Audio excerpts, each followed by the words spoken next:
Some people might call it a filler episode. I call it the coolest episode of the season so far. We're going to talk about episode 5 of season 2 of X-Men 97 called Weapon X Lies and DVDs. We're going to talk about everything, spoil the episode because there's a lot to talk about. We've talked about its connections to the original series, connections to the comics, influences from classic movies, and then just other cool stuff I found fun. But let's start here. I have seen this episode getting mixed reviews. I saw a lot of people on Twitter, on subreddits, saying that this episode felt like a filler episode.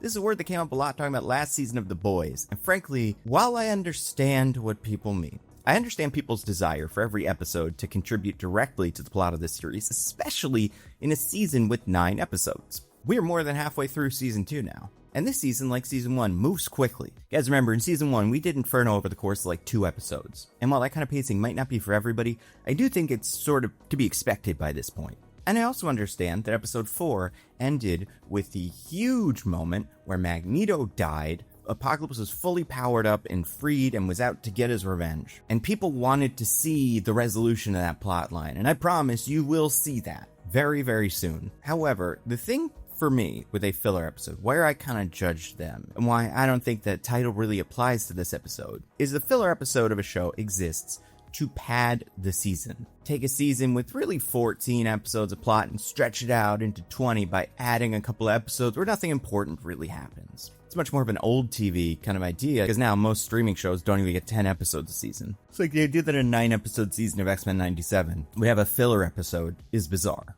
But I understand the idea that this feels like a filler episode because it does not contribute directly to the overall plot of the series. However, for me, the problem with filler episodes isn't that they don't contribute to the overall plot of the series, because I think, especially like a Saturday morning cartoon sort of episodic series, I don't expect every episode to contribute equally to the overall narrative of the series. What really matters to me, and what would make me dislike an episode, make it feel like a filler episode, is if the episode was bad, cheap, kind of pointless, thrown together, poorly thought out. And I think, having seen all of the episodes of season 9 now, because I got screeners for the last 5, this is maybe my favorite episode of the season. There is another episode that is coming up that is my maybe second favorite, but I cannot stop coming back to how much fun this episode is. And I am not somebody who is incredibly familiar with the original series. However, I went back and watched the original Weapon X Lies and videotape, which we get a little bit of here. It's the story of Weapon X, and specifically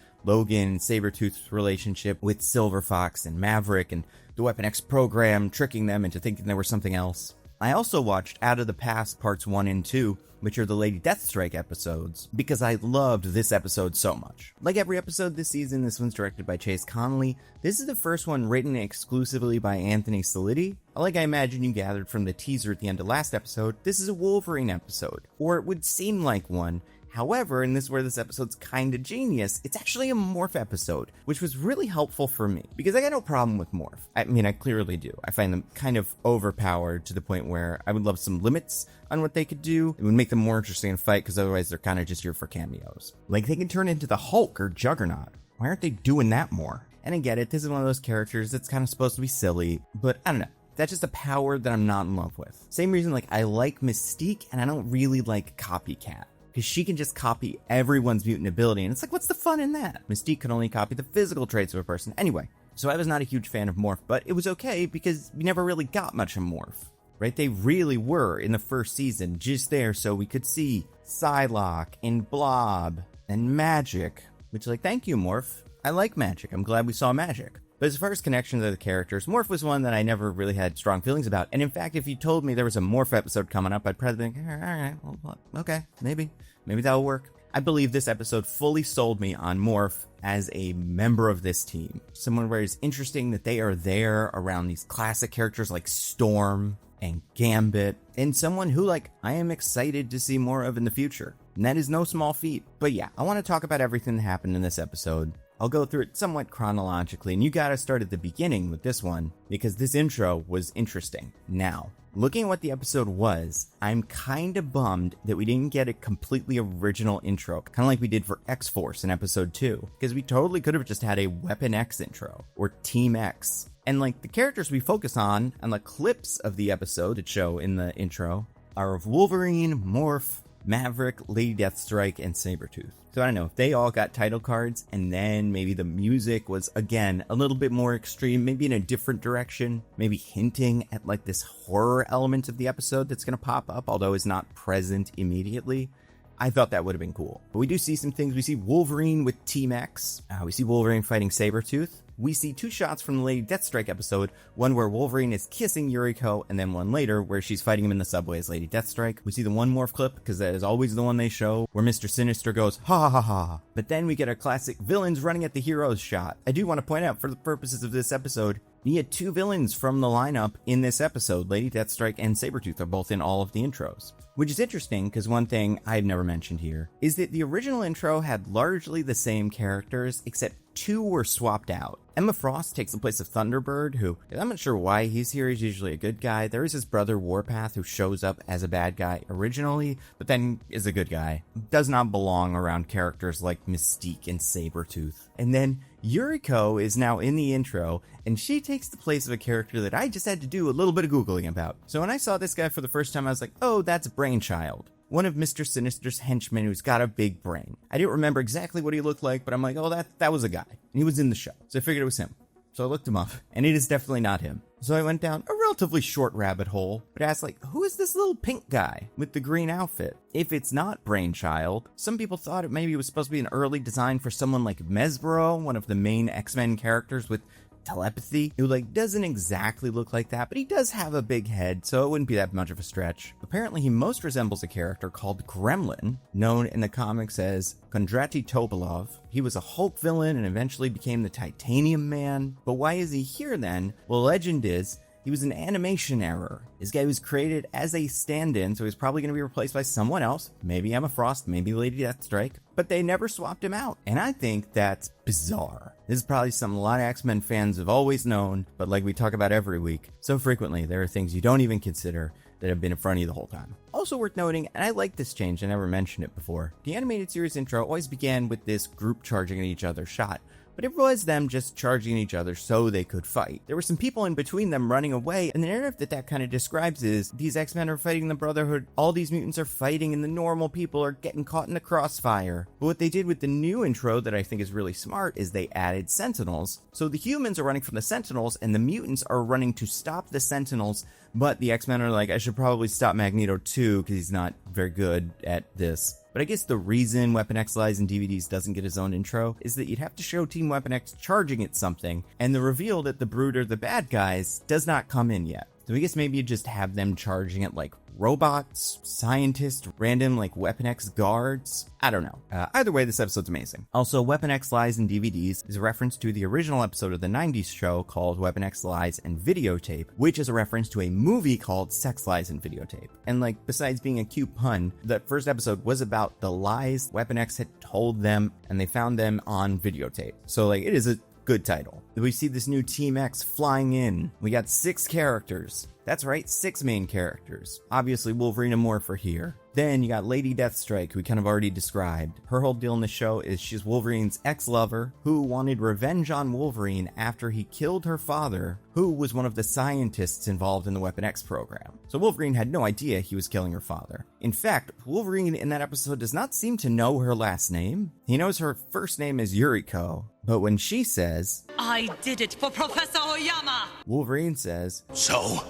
What's that got to do with you? Wolverine, do you not have a guess? Maybe it's someone related to her, considering that's her last name too? But I don't know. Either way, she goes to the cyborg villains, the Reavers, who give her cyborg parts so she can get revenge. That episode also has them fighting a weird alien that they find in a Shi'ar ship. That moment will be referenced later. So there's Lady Deathstrike. Then you got 2 other guys, Maverick and Garrison Kane. So Maverick has been in episodes of the animated series before. He's a member of Team X. Character's name is usually Christopher Nord. He's a mutant with the power to absorb kinetic energy, so he can take a punch, he can take a fall, and then redirect that into punches and kicks. So there's the 3rd mutant with that power this season. And there are a couple of others, I believe, in Marvel Comics, but these are the main 3. You have Maverick here. You have Bishop, who can do that more with energy, although he can do that with punches too. And then you've got Strong Guy. That's also his power. So that's fun. And who him and Wolverine have like a good relationship. I believe he also has a healing factor or something like that. It doesn't really come up here. And then you got Garrison Kane. Garrison Kane is a member of the Six Pack, which was one of Cable's strike teams. He was injured by Strife, and then he got cyborg arms and legs, and like we see in the episode,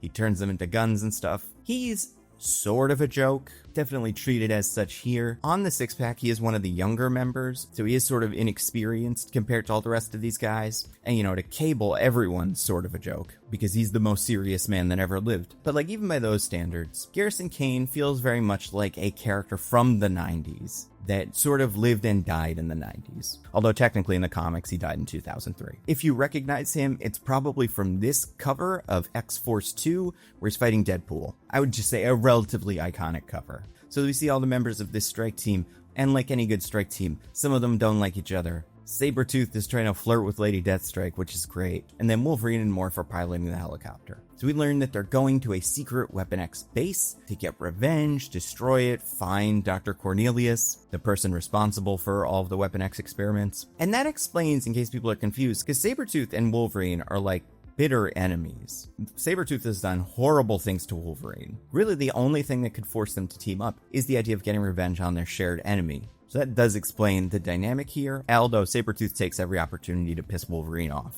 And we get the first hint here in this episode of Morph and Wolverine's complicated relationship, which Morph loves making jokes, and Wolverine, sort of confused here, is like, if you think this is such a joke, why are you here? And Morph jokes it's because Wolverine pouted at him. And when Sabretooth asks this question, Morph deflects with a cool guy insult, but he doesn't have to answer the question because they are downed by a bunch of birds. They get bird striked, and they don't have a Sully Sullenberger to land their vehicle, so they instead crash into a bunch of trees. And then we see that Garrison Kane is dead, fully impaled, which I think is such a fun way to open this episode. If for no other reason than to just set the tone, this is going to be a violent episode. This show is somewhat violent, I would say. Characters get stabbed, they bleed, but not usually this kind of violent.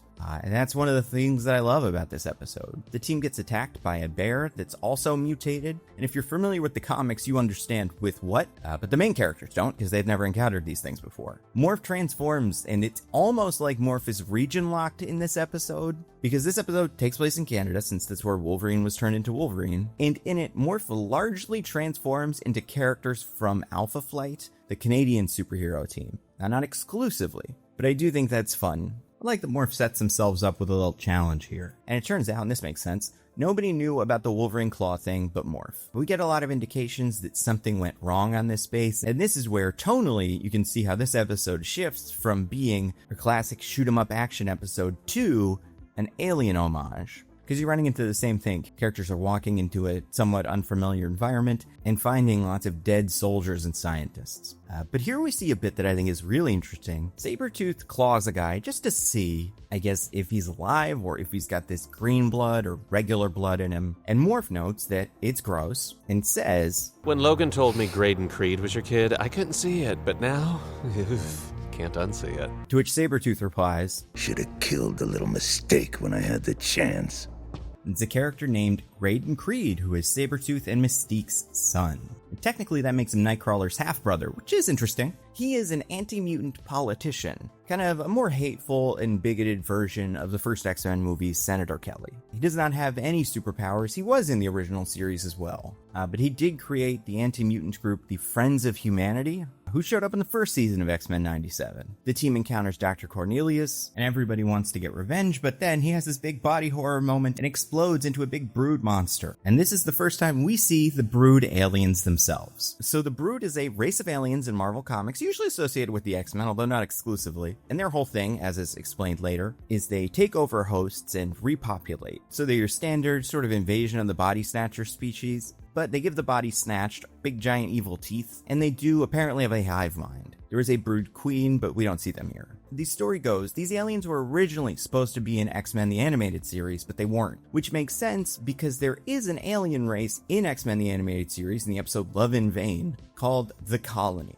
And they sort of look like the Brood, but they're also, I would say, sort of more kid-friendly. But officially, in an interview on CBR by Gene Kendall, who talked to X-Men Animated Series director-producer Larry Houston, Larry mentions that the redesign of the Brood in their own episode, Love in Vain, was partially due to their previous appearance, yes, and partially the desire by character designers Frank Bruner, Mark Lewis, and myself wanting to make them a little more distinctive and a little bit more animator friendly. Apparently that episode was originally called A Time to Brood, which means outside of their cameo in the Mojo Vision episode from the animated series, this is the first time we've done like a proper Brood story in the animated X-Men universe. Although you would be confused if you've seen the Japanese introduction for X-Men the animated series, which looks different from the original introduction and features the X-Men fighting Magneto and a team of Brood, which, like, as far as pairings that make absolutely no sense in comics goes, that one's really high up. Magneto kind of working together with the aliens that want to take over the planet and kill all mutants. I don't know. But the team fights the Brood, and Morph turns into the second member of Alpha Flight we're going to see this episode,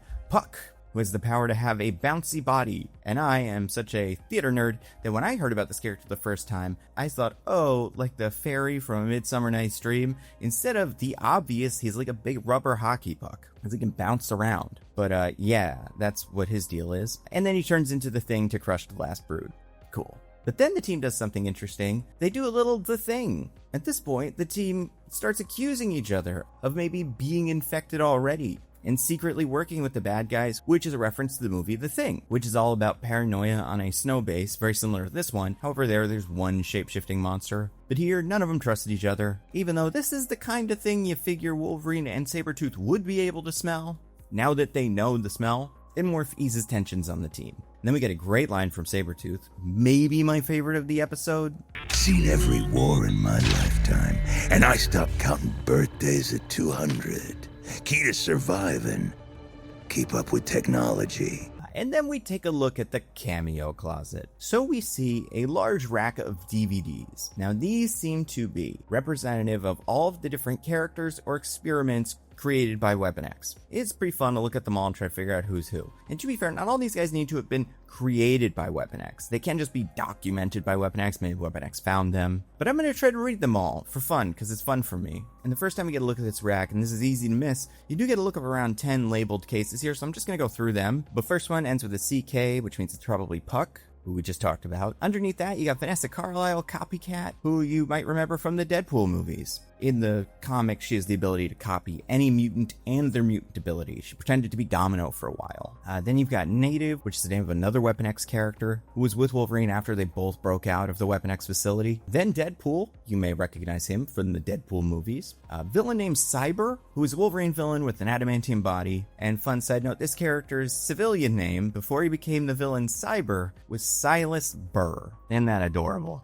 Then you've got one of the only ones I couldn't read. Originally, I thought this was Slapback, which, if you Google it, apparently turns out to be a Ben 10 character, but it's actually Slayback, a cybernetic Deadpool villain. Then we get Weapon 2. So the Weapon X program was an attempt to recreate the Super Soldier Serum. And Steve Rogers, Captain America, is traditionally known as Weapon 1. Wolverine was originally Weapon X, like X-Men, but then it was very cleverly retconned so that the X stood for 10 and he was Weapon 10. So Weapon 2, and I remember this from the Howard the Duck comics, is a squirrel. Is a squirrel given all of the powers of Wolverine, even the adamantium claws, before Wolverine was a thing, because these all happened chronologically. I guess they found a mutant squirrel with Wolverine's healing factor and his claws, which are traditionally bone claws, as we've seen in this episode, and that didn't work. I mean, it totally worked. Like, this thing exists, and it still has this little Weapon 2 headpiece on. And then, for 8 more weapons, they were like, I hope we find a guy we can do this with, because as cool as the squirrel is, it's still pretty little. That's Weapon 2.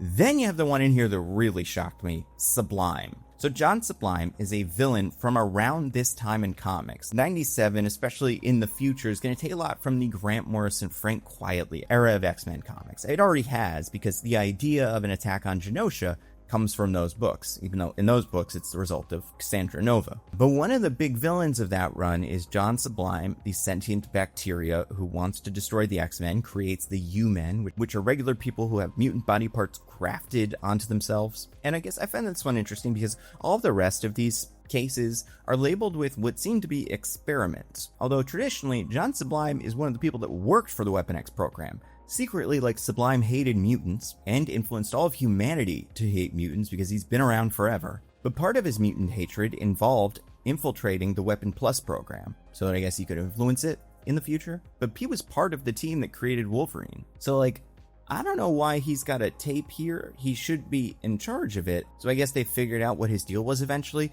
And this would suggest he's just out there in the world somewhere, which is very cool. Last one on this row you see is Maverick, who is in the episode. Then we see a couple of others. One I think is very interesting, X-23.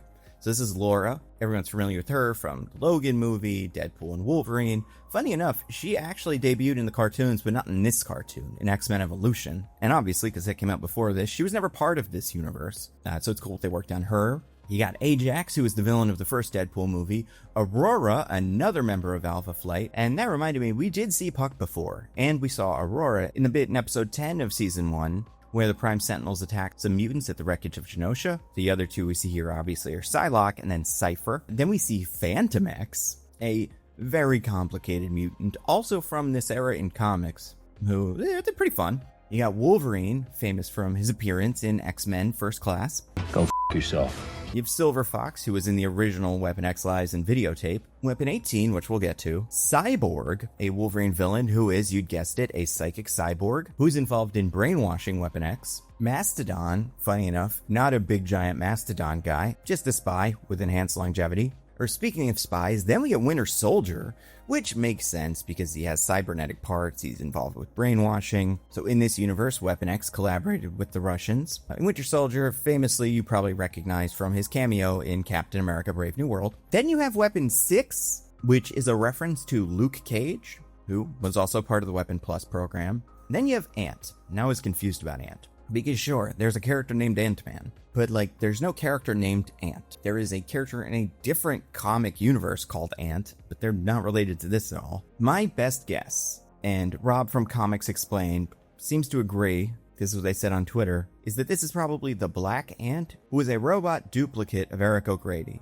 which makes sense because, as Rob explains, he was created by Father, who was a former Weapon Plus scientist. So there you go. Don't know why I didn't call him Black Ant, but that is probably who that is. Then you got Garrison Kane, who we just saw, Sabretooth, who we just saw, Agent Zero, which I thought was an alias of Maverick, but maybe refers to Agent Zero, the character played by Daniel Henney in X-Men Origins Wolverine, who can do flips and has guns, shoots the cigar out of Wolverine's mouth. That's pretty cool. Then you got Kimura, a character who is associated with Laura, X-23. She was her handler. Worm, your mutate from the Savage Land. I don't think he was ever associated with Weapon X, but I don't know, maybe they found him. Sluggo, another member of Weapon X with guns, who is apparently invulnerable. Isn't that something? Kestrel, which is the mutant name for Wraith, the character played by Will.i.am in X-Men Origins Wolverine. And then finally, and this one's only really visible in the second shot, Marrow, a pretty well-known X-Men character. A lot of the reason why they're well-known is because of the Marvel vs. Capcom games. But that character was in this series, and they exploded on Genosha. So there you go, wasn't planning to do this, but that's all the characters that show up on DVD covers in this episode. But that is not even close to all the cameos, because then we see the story by Professor Cornelius, and it turns out, even after they did Weapon X and it didn't work, because all four guys went, whoa, Cornelius found a brood and tried to use its brain to create a new mind control agent based on the fact that the brood have a hive mind. I do want to point out, Dr. Cornelius, when you mention the brood are a hive species, like ants or bees. Each brood is interlinked, incapable of divergent thought or emotion, a shared psyche possessed of the basest instinct: survive. That's not how ants or bees work. I realized what he was trying to communicate was the brood is a hive species, like ants or bees, period, next thought. They have a brain that works together in big hive mind, but because of the way it's phrased and the pause he leaves, maybe he thinks ants and bees all have one hive mind. I mean, it was the 90s. Who knows what we knew about ants and bees? The movie Ants hadn't even come out yet. So then we see Weapon X test this new concoction on another mutant you're probably familiar with, Maggot. This is a very 90s X-Man who has the ability that his body created two big bugs called Eeny and Meeny that can eat anything, and when they do that and then go back into his body, he gets enhanced strength based on what they ate. Fun fact, we just learned in comics that he is an Omega level mutant because apparently he can eat anything. But then it turns out things didn't go great for Maggot, and he went full brood and I assume had to be killed. So no more Maggot on this show. Sorry, Maggot fans. Of which I am one. He was a character I included in my Magneto and the Brotherhood of Mutants pitch video on my Nandovi Movies channel, which you can watch. I kind of like him. And then Dr. Cornelius says the most unbelievable science fiction line in the episode. Concern for my staff's well-being outweighs such curiosity. That does not sound like the Professor Cornelius I know, who would experiment on whoever and then that thing gets out and stabs people. I mean, that happened on Weapon X, and they went all the way to Weapon 18. They didn't close up shop. They weren't like, maybe we shouldn't do this weapon thing anymore. So I don't know why a rare moment of restraint seemed to pop into his head, but, good for him. I mean, he did eventually get brooded anyway, so what are you going to do? And then we see, and this I was a little confused by, one of the brood almost gets Morph, and it seems like it does manage to connect with Morph, because Morph also kind of understands what's going on in its brain. But before it's actually able to infect him, Lady Deathstrike kills the brood, and then Morph is about to say Wolverine's catchphrase, but is interrupted by a bunch of brood overpowering Wolverine and Maverick. So then Morph and friends go a little bit deeper. They bump into Omega Red, a character that we saw in Season 1. There he was defending the Russians along with the Winter Guard. Here he is in some sort of Weapon X facility. Now, Omega Red in the comics is no stranger to experimentation, and he is about as bad as bad guys get when it comes to the X-Men. It's easy to tell because his power is that he spreads death, and he needs to siphon your energy to survive, which he does with the use of his carbonadium whips. Now, he's not usually a good guy, so it was weird when he showed up at the end of Season 1 working for the Russians. It seems like what must have happened is they freed him, had some way of controlling him, and then just put him right back under and sent him over to Canada. And if that's the case, that is way more competent than any of these guys usually are. I love Sabretooth messing with Morph here, playing again some of this romantic energy that Morph is giving off. Not because I like when he does it, but I think it makes this dynamic between these guys really interesting. Deathstrike is all business. Sabretooth is serious, but has seen everything and doesn't take everything that seriously, and also constantly wants to prove to everybody that he's better than Wolverine, which means impressing Wolverine's ex-girlfriend, Lady Deathstrike, and the mutant that has a crush on Wolverine, Morph. Team finds out they're in an adamantium chamber, and in case you haven't figured out by now which two movies this episode is parodying, it's gonna get a little blunt. First, Maverick comes in with That's it! It's game over! which is a pretty direct reference to Aliens, where Bill Paxton's character says this line. That's it, man! Game over, man! And in this universe, I'm like, is he quoting Aliens? Because Aliens came out in the 80s. He could totally have seen that. And that's kind of fun, going out quoting an alien movie for ambience. Then we find out that Wolverine has been turned, and he is in fact a brood, which makes sense, because that is something that happened in the comics. There's a run where the Brood were fighting the X-Men as like a bunch of different guys, and eventually they did take over Wolverine. It's a very famous cover. I do think that part of what won me over here with Morph were moments like this. No! We have to... Relax.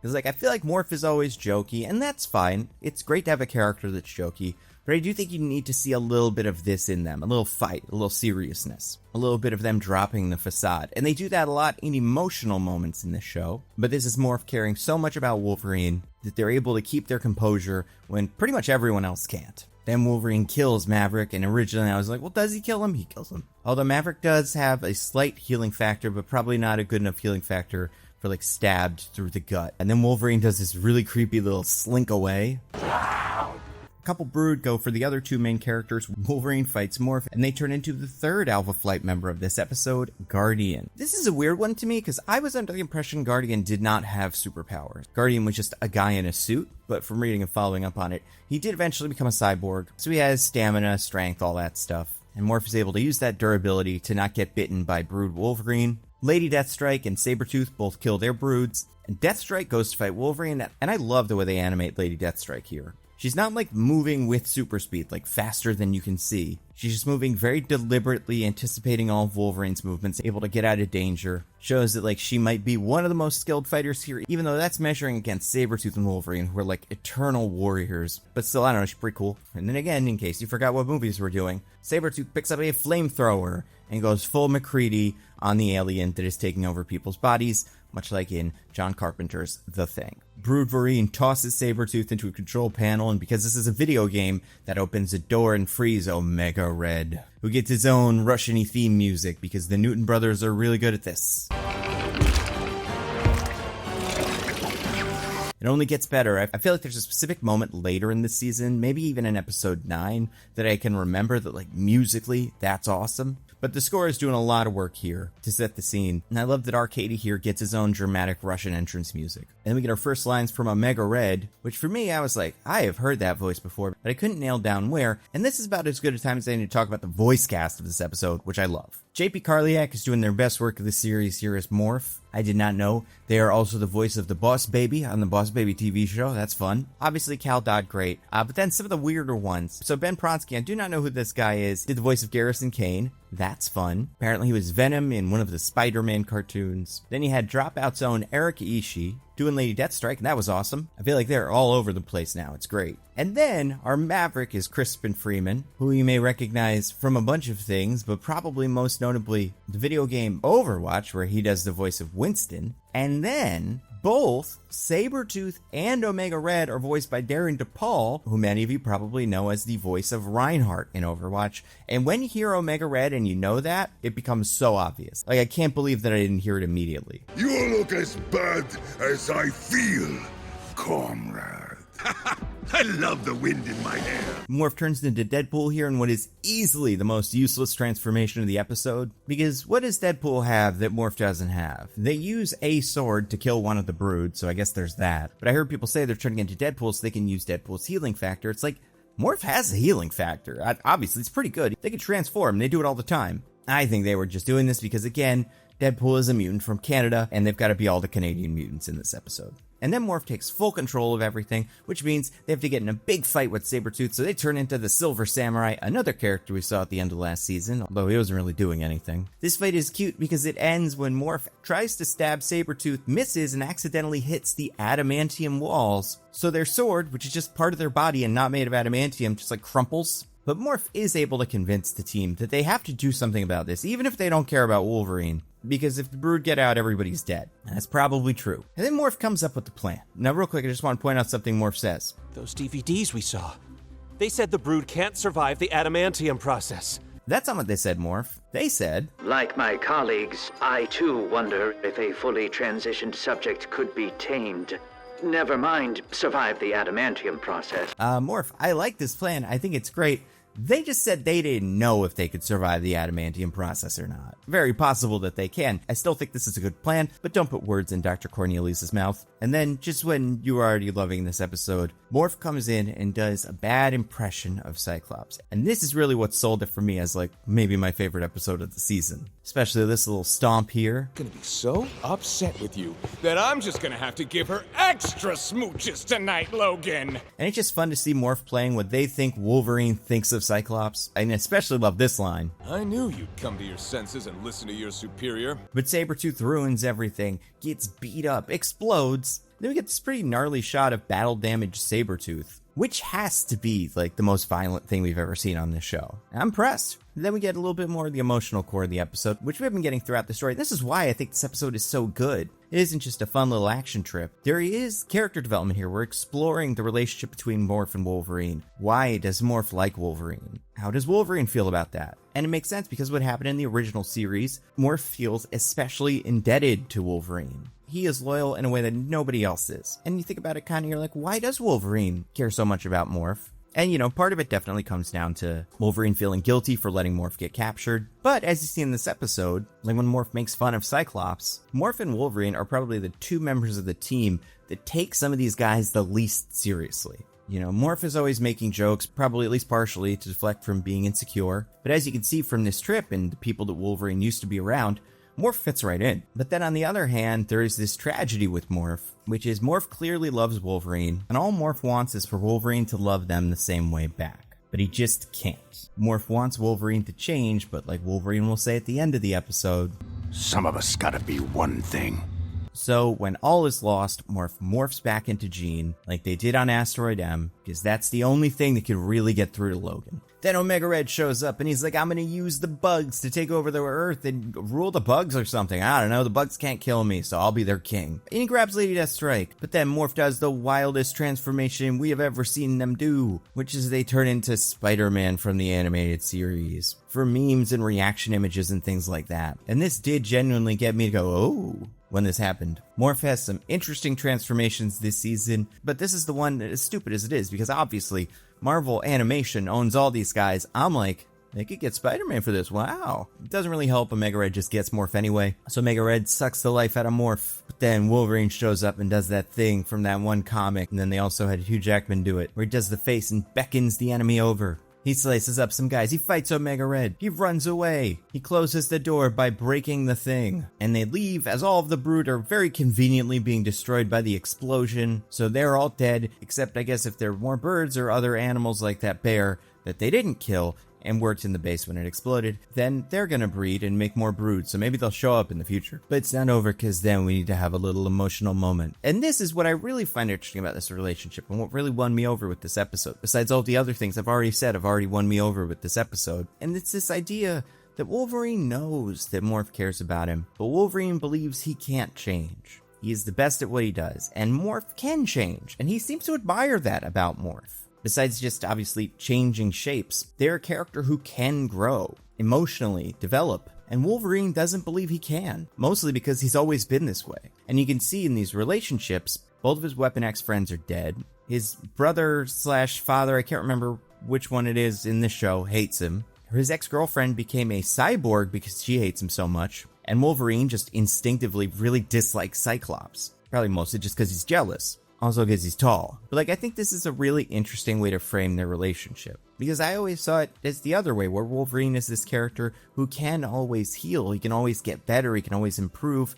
But in reality, he's also in this state of suspended animation. He's always been the same, he's always got to be the same. And even if Wolverine had feelings for Morph, he doesn't feel like he could express them. And Morph gets real with Wolverine, tells him how depressing that is, and goes back up front to sit with Deathstrike. So yeah, overall, is this the best episode of the season? I don't know about best. I think there's other episodes you're going to come out of this season remembering the same way that episode 5 of season 1 was kind of the episode. I think you could make the case that that's 4, and partially it's just because that's where the main characters are, and the main villain. However, as far as these character-focused episodes are concerned, where we take a couple of characters, put them in a different part of the world that we don't usually see, I think this is perfect. I've seen people say, and I don't think this is what this is, but I think you could make a case that this could be its own show. Wolverine, Morph, Deathstrike, Sabretooth maybe, although Sabretooth doesn't feel like he should be on this team long term. But you know, some other members of the Six Pack, some other members of X-Force. This is where you could put Domino, Psylocke or Angel could join in here. I'm not saying I need it, I do think it could work. I think people that were upset said this is a filler episode. I understand where you're coming from. There's only 9 episodes. You want to, get moving, because we're more than halfway done right now. I promise next week that plot will move forward. We will get that resolution, Charles and them coming back to the present day. And once that really starts going, I think we're going to look back and appreciate this episode. Because of how fun it was, because of how different it was, because how much it gave different characters and voice actors more room to be themselves. And that's my rule with filler episodes. And I think what should always be the rule with if you think something is a filler episode, it's is it also awesome? Yes? Then it's not a filler episode. I think in a world where this episode doesn't work, sure, complain, but otherwise, this is exactly what I want from this show. I wish every character got one of these. I want to see Rogue go back and deal with Mystique, wherever she is. I want to see Cyclops go visit his dad on the Starjammers, get to the bottom of what's going on with him and Havoc. I want to see Beast go hang out with his friends on the Avengers. While I love the idea of this single season arc that keeps going, keeps building, I think one thing that's so great about the X-Men is they can cover a lot of ground, they can do a lot of different things, and then come together to become one great team. But what's the fun of it if we're not exploring some of those different things they do? So yeah, my favorite episode of the season so far, and I really liked episode 2. The episode that this is maybe going to have to beat is episode 7. We will talk about that in 2 weeks. And listen, if you love the X-Men like I do, you love superpowers, you love messy relationships, a lot of fantasy tropes, which reminds me of a video I was watching called Time to Pivot to Romantasy, I guess, by one of my favorite creators, Lindsay Ellis. In it, Lindsay talks about the romantasy genre, which I was fascinated by. I've been hearing about it for years, never really knew what it was. And I think Lindsay's perspective on it as an author who writes about something that's kind of similar is really interesting. I would say it's definitely worth a watch, whether you are a big fan of romantasy or, like me, someone who has heard about it a lot but doesn't really know what it is. And you can find that video along with tons of other videos on this video's sponsor, Nebula. Nebula is a subscription streaming platform that I and a bunch of other YouTubers you probably already love helped to create. First thing that's important, all of our videos go up there early and ad-free. So if you want to be the first person to see one of my Nando V movies or Nando cut videos, Nebula is for you. And then there are series like Jetlag or Tom Scott's England, where they go up on Nebula a week before they go anywhere else. Then we also have Nebula exclusive series of videos, like Tom Nicholas has a series called Slow News Day. Captain Midnight has a series called Showrunners, where he looks at different people that have created television shows. The first episode is about Rod Serling in The Twilight Zone. The second episode is about Vince Gilligan in Breaking Bad. Looks at the journey of how they got to where they were and how that shaped the series they would showrun. And then Curious Archives Gods and Monsters series looks at these different legendary creatures from religion and mythology and talks about how the ideas of those creatures has evolved over time and they've turned into pop culture characters. So you can find all that great stuff exclusively on Nebula. And a year of Nebula is already a steal at $60 a year. That is $5 a month. But if you go to go.nebula.tv/thenandocut, you can get Nebula for just $2.50 a month. That is $30 for the year. It's an awesome deal. Go check it out. I guarantee there is a creator you already love who's part of Nebula. And if you spend some time on Nebula, I bet you'll find your new favorite creator. After me, of course. Your second favorite creator because I'm your favorite. Don't correct me. Again, that is go.nebula.tv/thenandocut. So we'll talk about Danger next week. Until then, stay safe, and I will see you around.